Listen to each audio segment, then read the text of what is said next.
की बात है। झारखंड के रांची में पहाड़ियों और खेतों से घिरा एक छोटा सा गांव था। नाम तो उस गांव का कोई खास नहीं था, मगर पहचान थी उसके खाने की। यहाँ के लोग दूर दूर से आते थे सिर्फ बिरयानी खाने के लिए। कहते हैं इस गांव की गलियों में जो महक उठती थी वो किसी बड़े शहर के होटल की भी बराबरी कर सकती थी। एक आदिवासी बाजार लगा करता था जहाँ पर लोग मटन, चिकन, मछली और अंडे के हिसाब से पैसे लेकर उनके आंखों के सामने ही कम मसाले के साथ खाना बनाकर देते थे। सैयद नाम का आदमी जो मटन, चिकन, अंडा, मटन पाया, पोट, कलेजी, चिकने तरीके, नॉनवेज सब बेचा करता। भैया 2 किलो अच्छे वाली मटन कर देना। सैयद ऐसे ही लोगों को उनके हिसाब से सामान दे देता। उसके बाद लोगों को सामान को लेकर वहीं बाजार में अलग अलग लोगों से बनवाने के लिए ले जाते हैं। मटन आधा किलो बन जाएगा, कितना रुपए लगेगा? 1 किलो मटन के 100 रुपए, हाफ केजी का 50 रुपए। उसके बाद पवन देसी तरीके से मटन बनाने लगता है।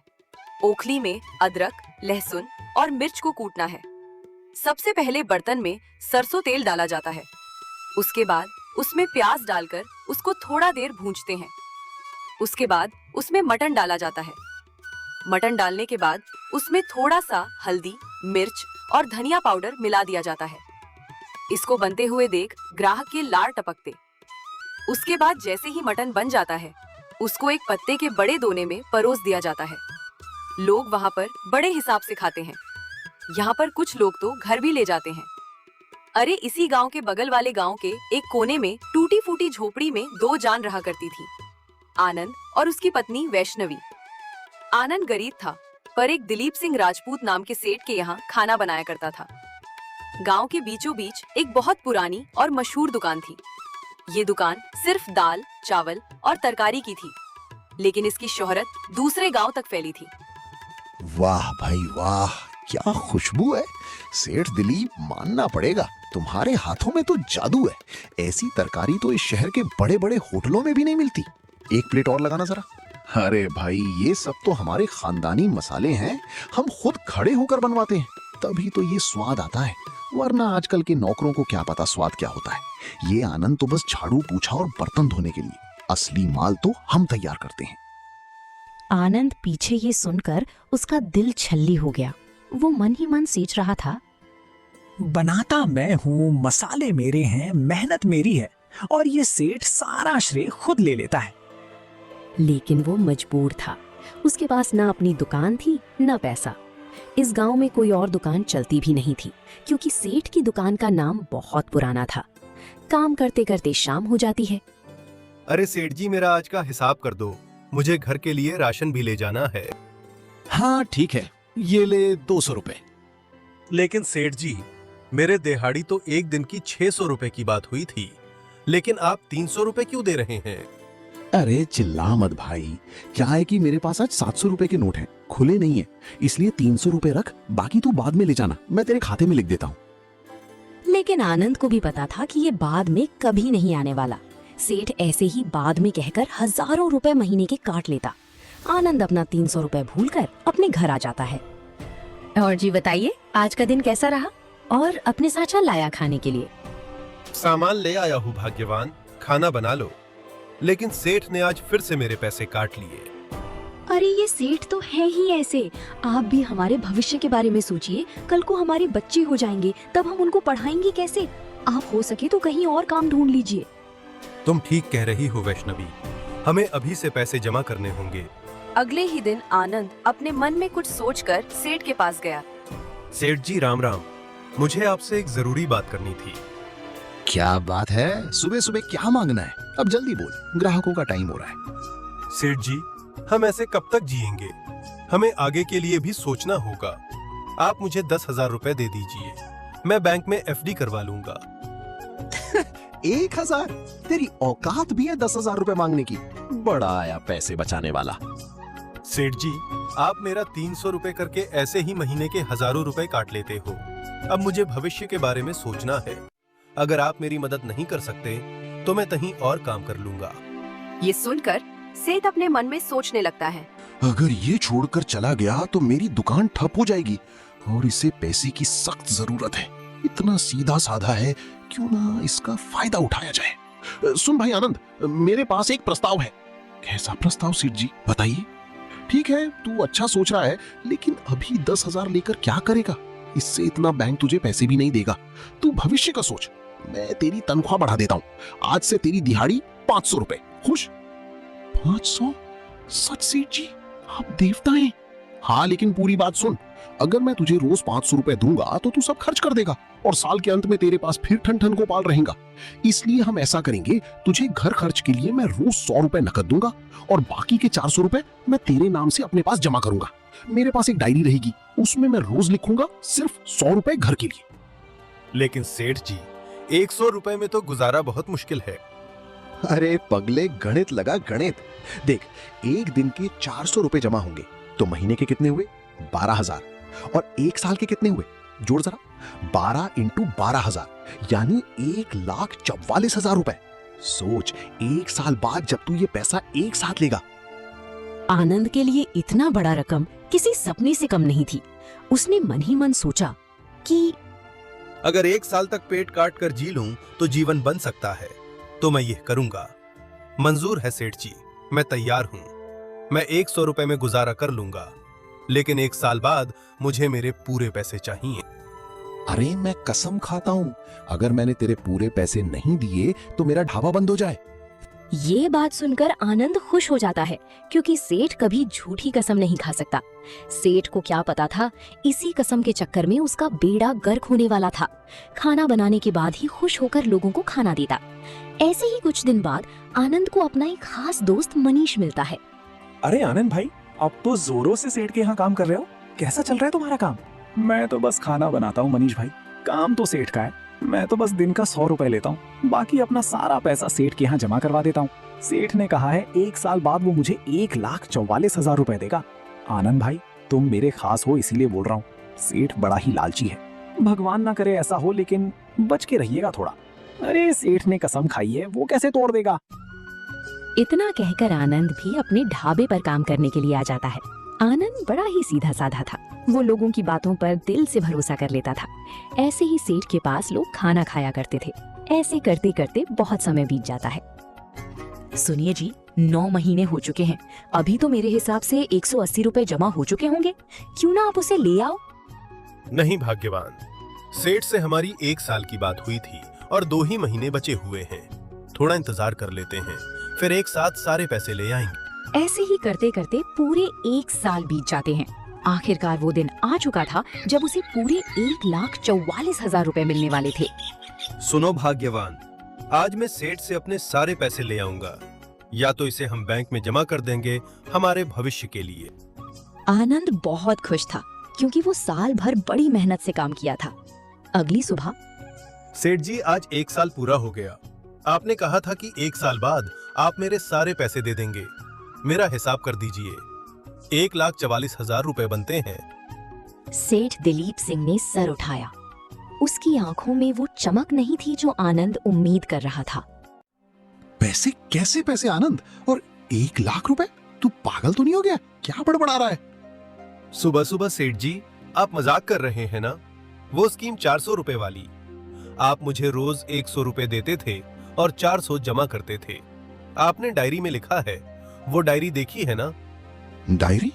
कौन सी डायरी? किस बारे में बात कर रहा है तू? तू रोज 100 रुपए लेता था, वही तेरी औकात है और वही तेरी दिहाड़ी है। सेठ जी, ऐसा मत कीजिए। मैंने 1 साल तक पेट काट कर काम किया है। मेरे मेहनत की कमाई ऐसे मत छीनो सेठ जी। अना, देखो इस पागल को, ये कह रहा है कि इसके 1,00,000 रुपए मेरे पास जमा है। तुम लोग इसकी शक्ल देखो, इसके फटे कपड़े देखो। क्या इसके पास कभी 1,00,000 रुपए हो सकते हैं? ये मुझ पर इल्जाम लगा रहा है। हाँ यार, वो तो गरीब है, इसके पास इतने पैसे कहां से आएंगे? लगता है बेचारा गरीबी में पागल हो गया। नहीं, मैं पागल नहीं हूं। ये सेठ झूठा है। अपने ढाबा के लिए झूठी कसम तक खा लिया सेठ जी।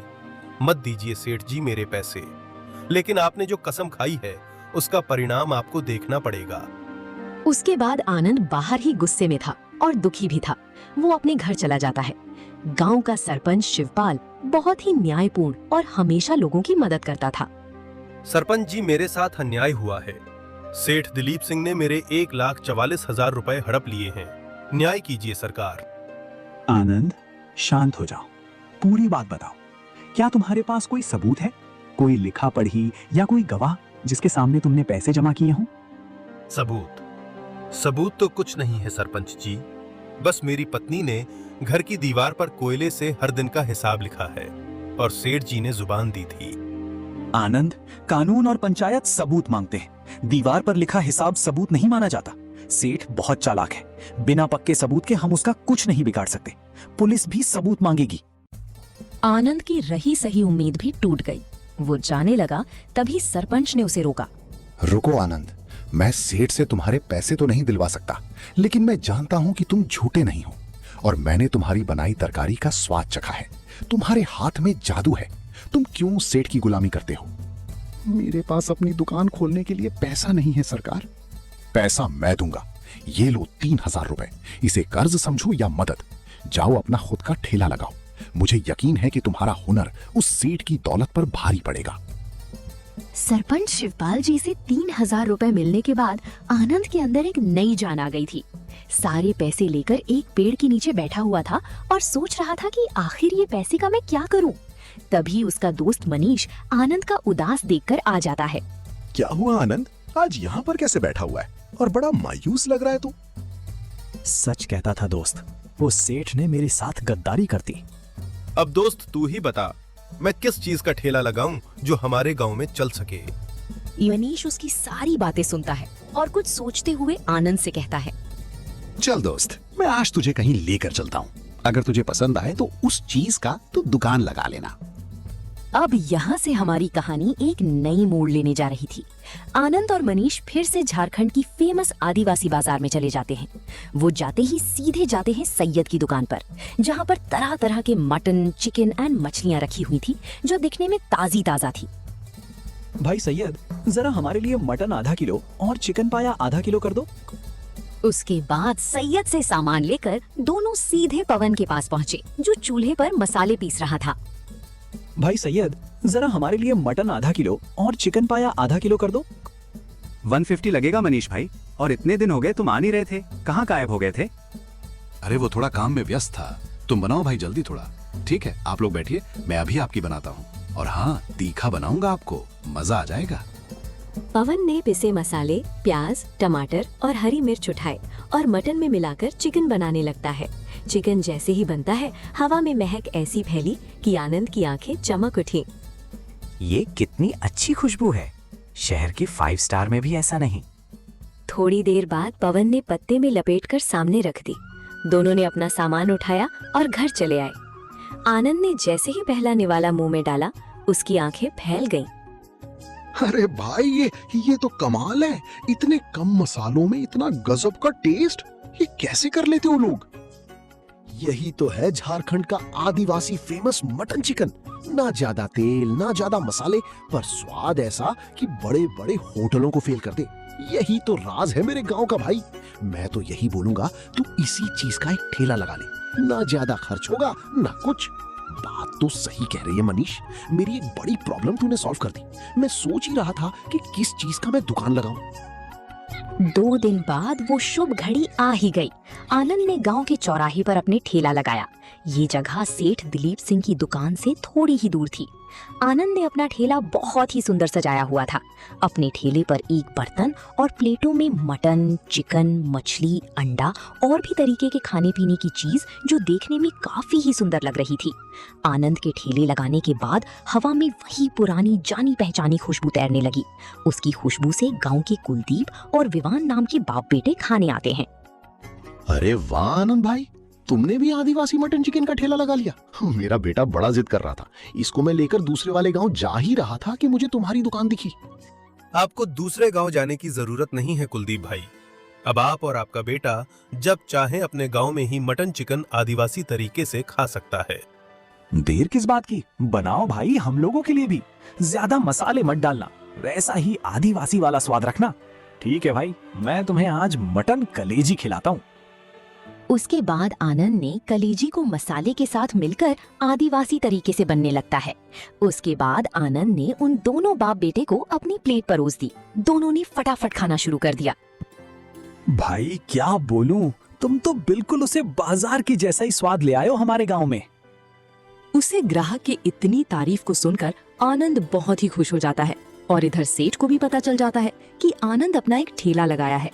सेठ ने अपने ढाबे पर एक नया नौकर भी रख लिया था जिसका नाम था सुमित। सुमित, मैंने सुना है उसे आनंद ने गांव में अपना एक ठेला लगाया है। देख लेना कुछ दिन बाद वो डूब जाएगा और मेरे पास ही फिर आएगा काम मांगने के लिए। सुमित जा, जल्दी से तू खाना बना, ग्राहक आने वाले होंगे। पर सेठ को क्या पता था, उसके इसी लालच और घमंड के कारण ही वो अब डूबने वाला था। इधर गांव के कुछ और लोग भी आनंद के पास खाने आ जाते हैं। अरे वो तुमने सेठ का ढाबा छोड़कर खुद का ठेला लगा लिया? लाओ भाई, तुम्हारे मटन चिकन खाते हैं, कैसा लगता है? असली जादू तो इस आनंद के हाथों में है भाई, मजा आ गया। सेठ तो झूठ बोलता था कि हम मसाले पीसते हैं ये वो। हाँ भाई, हमें तो लगता था ये बस झाड़ू पोछा करने के लिए है। असली स्वाद तो इसी का था। अरे भाई, सेठ की दुकान पर तो आज जली हुई खाना मिल रही थी, असली माल तो यहाँ है। आनंद भाई, 2 प्लेट और बांधना घर के लिए। शाम तक आनंद का सारा सामान बिक गया। उस दिन पहले ही दिन उनकी कुल कमाई 5,000 रुपए थी। सारा खर्चा निकालने के बाद भी उन्होंने एक दिन में 3,000 रुपए का शुद्ध मुनाफा कमाया। आज घर में उसकी पत्नी बहुत खुश थी।